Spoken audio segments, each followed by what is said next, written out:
Hey guys, welcome to Wrestling Days. Welcome to this week's CWC review. And it was an engaging week, an enthralling week. There was only 2 matches, but they went for quite a long period of time.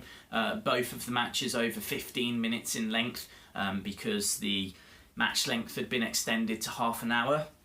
And we got the Battle of Britain. First of all, we had Zack Sabre Jr. from England going up against Noam Dar from Scotland via Israel, and the winner of this was going to go forward into the next round, to the semi-final round, and so there was an awful lot at stake. So I'll go through my notes. Takedown to the start, a lot of mat-based grappling. Really good point made from Daniel Bryan about Zack Sabre Jr. saying that he uses misdirection, like he'll go for the head, or he'll go for the legs and he'll work his way up to the head. So where he starts on the body isn't necessarily where he's going to be finishing. So big knee drop kick as well from Noam Dar. The most brutal wrist lock I have ever seen from Zack Sabre Jr. Like the camera caught as like the wrist was like proper really being wrenched around, and then Zack put it down on the floor and then jumped on top of it. It was absolutely, oh man, I was kind of there nursing my own wrist, just like, oh, that looks so painful.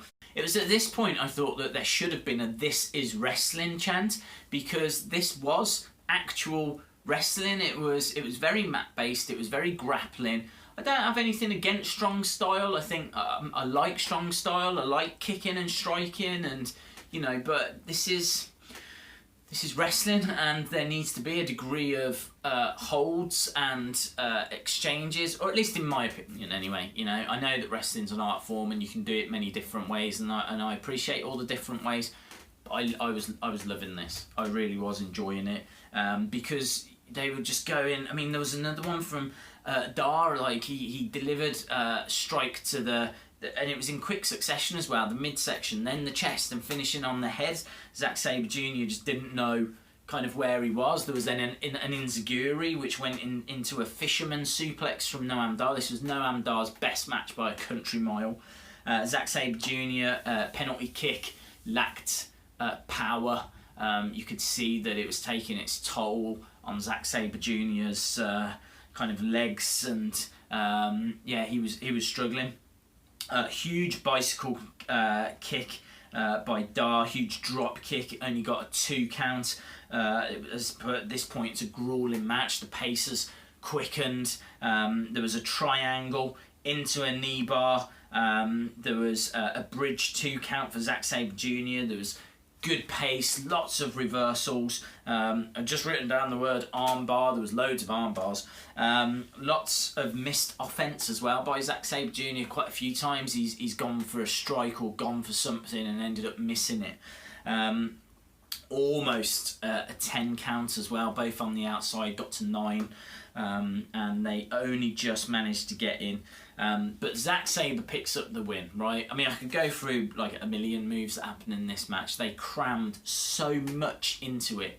There really wasn't a lot of like rest holds and pausing, and it just had a nice pace to it. This is not a match of the year candidate, but I would say that it's up there in the best matches from the CWC. I'd have this, I'd have to go back and check, but this feels like it'd be top 10 for me. I really enjoyed it. Had a good pace, really intricate wrestling, fascinating stuff with reversals, and I think the end kind of summed it up. The finish was the cherry on top for me.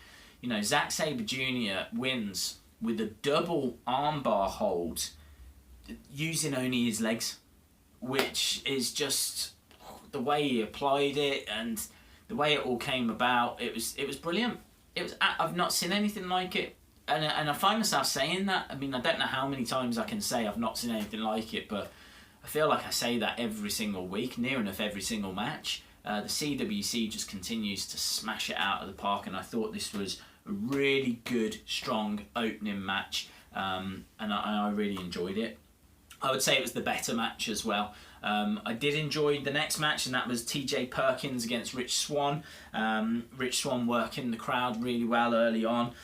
Double kick up by both guys. Head scissor escape into a headstand. Bit of a dab as well. Do you do it that way? Do you do it that way? I can't. I don't know how to dab. It's that in it. That dabbing anyway really offended Swan, and he actually does it back, like it just kind of gave the match a little bit more tension. It was good pace at the start, but the problem with this match for me is it tailed off in the middle. It really started to settle down, and there was a lot more kind of mat-based offense. Back and forth, both guys really selling injuries that they'd picked up. Double knees from TJ Perkins, Frankensteiner, Rolling Thunder, standing moonsault for a 2 from Rich Swan, Blue Thunder Bomb as well that we saw for 2, massive kicks, back and forth action. You know, it was a good match, don't get me wrong, but I don't know, for me it lulled a bit in the middle. Certainly picked up towards the end, and I was really surprised as well with the victory because it was a Pele kick into a knee bar. We know that knee bar's the winner for TJ Perkins, and indeed it was again. He picks up the victory. I honestly thought Rich Swan was going to go through with this one. Swan's alright though, and Perkins, both of them going up to the Cruiserweight division on Raw. And it was good, you know, this blows 99% of what we see on Raw and SmackDown out of the water. It was just a really engaging week, I don't think it's a week that you necessarily, you know, need to go and watch if you haven't, right? It's not a disastrous week. It's not a match of the year week, right? There have definitely been better weeks in the CWC, but there have been much worse as well, and I did enjoy it. I was entertained. And we're now down to the business end, aren't we? You know, next week, 2-hour special. We get the semi-finals, and then we get the final itself. Also, they announced that it will be an NXT Tag Team Championship match. Revival against Ciampa and Gargano. I expect Revival to win that. I just think that Gargano and Ciampa will, you know, split, ready for the Raw Cruiserweight division. And there's more names announced for that Raw Cruiserweight division as well. Gallagher, Tozawa. So yeah, it's kind of all coming together. I can see what they're doing. I can see the whole purpose of it all. This kind of Cruiserweight tournament was there to promote that Cruiserweight division. We're now getting down to the business end. Really didn't matter if you won or lost. There's a real mixture of, you know, people that kind of went out in the first round with people that, you know, are still in the tournament now. And really it's just been a great way to get people talking, show what the Cruiserweights can do, and get people ready for that Raw division. But we are towards the end of this tournament. It has been, for me, the highlight of 2016, and I can't wait to see the finale, the live finale. So join me for that. I'll have loads of reactions and review as always as we get towards the end. And it'll be sorry to say goodbye to it, won't it? But instead we get Cruiserweights on Raw. So if you haven't been, you know, I'd appreciate it if you join me for my Raw reviews, NXT reviews as well, because you know, who knows where these guys are going to be cropping up in the future. Awesome. Thanks a lot, guys. Hope you enjoyed it. Let me know in the comments below. Don't forget that you can follow me on Twitter and Facebook at Wrestling Days UK. If you haven't subscribed to the channel, really would appreciate it if you could. If you enjoyed the video, give it a like. And hopefully see you again next time. Bye for now.